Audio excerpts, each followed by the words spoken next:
Listen. Not with your ears, but with the place in you that still remembers fear. I am an ancient seeker, not because I am old in years, but because I am old in endings. I have walked where prayers go to die. I have stood where hope peels from the walls.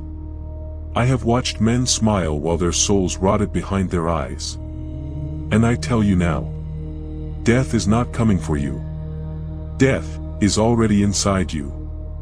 There are 4 faces of death. The question is not when you will meet it, the question is, which face will recognize you first? The first face, death before birth. Tell me, why does a child cry the moment it enters the world? Why not laugh, why not rejoice? What did it see before it arrived here? Man was not born dead in body, he was born dead in nature. God called him a living soul, but when he fell, he became a soul still moving, yet no longer aligned with life. A breathing grave. And every child born after him was born after his kind. Dead souls wearing warm skin. Ask yourself, why do you feel homesick for a place you cannot remember? Why do you long for a peace you have never touched?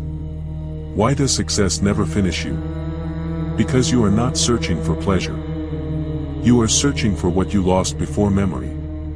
This first death is the most terrifying because you did not choose it. It chose you. And you woke up inside it. If this truth disturbs you, do not run from it. Stay. Listen. And if you feel something moving inside you right now, like this voice is touching a buried wound, then you are already waking up. Pause this moment. Like this video. Not for me. For the version of you that still wants to remember who it was before it was buried. And if you are brave enough to keep walking, subscribe. Because this path does not end here. The second face, death by the world. Now answer me this. What broke you first? Was it betrayal? Was it poverty? Was it rejection? Was it failure? Was it loneliness? Which wound taught you to hide? This death does not come quietly, it screams.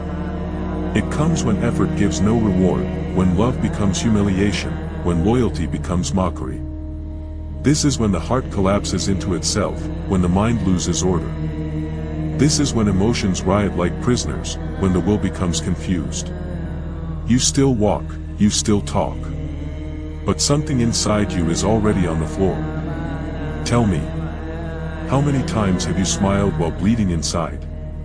How many times have you said, "I'm fine," while disappearing? How many times have you laughed just to prove you were still alive? This death creates monsters, not violent monsters. Silent ones. People who love without trust, people who help without hope, people who live without expectation. People who are already preparing for disappointment. If you recognize yourself here, do not lie. Write it in the comments. Not for the world. For yourself.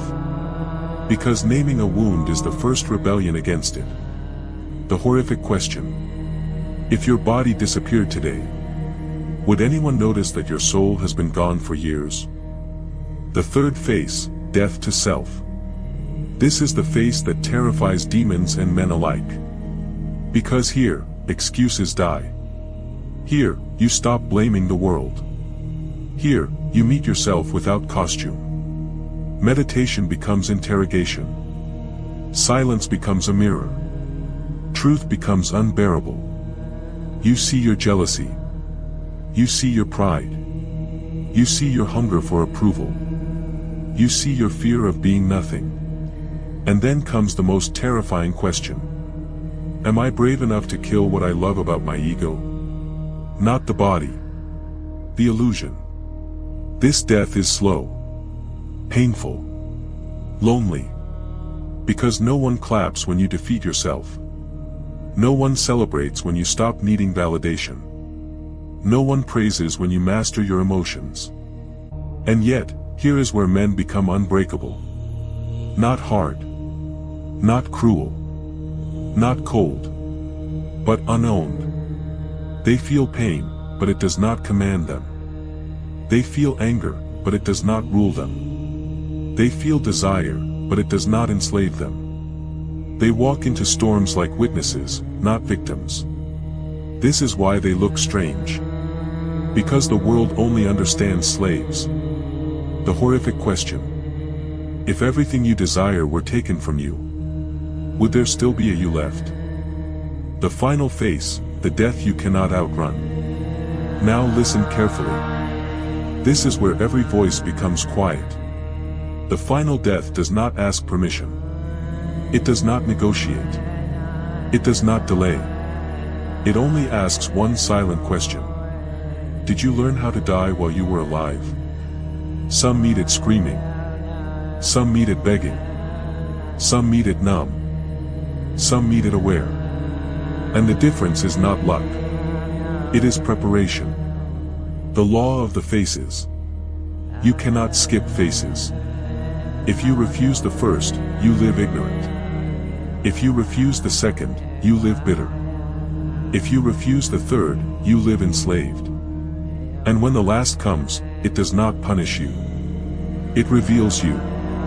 The most horrific truth. Many people do not fear death. They fear that death will reveal that they never truly lived. The returned one speaks. You ask why I speak like one who returned. Because I died in places you are still visiting. I died when I let go of who I wanted to be admired as. I died when I forgave what I wanted to avenge. I died when I stopped trying to be important. And in those deaths, I became light enough to carry myself. Final questions, do not answer them quickly. Who would you be if nobody watched you? Who would you be if nobody praised you? Who would you be if nobody remembered you? Who would you be if you lost everything you call you? The last word. Do not fear the grave. Fear living your entire life without ever touching your true self. Because the man who dies correctly cannot be destroyed incorrectly. And if this voice has followed you into uncomfortable places, if it has stirred something you cannot name, then stay with me. Subscribe. Because the next descent will be deeper. And comment. Tell me which face of death you are standing before. Because this journey is not for the many. It is for the ones who are ready to die correctly.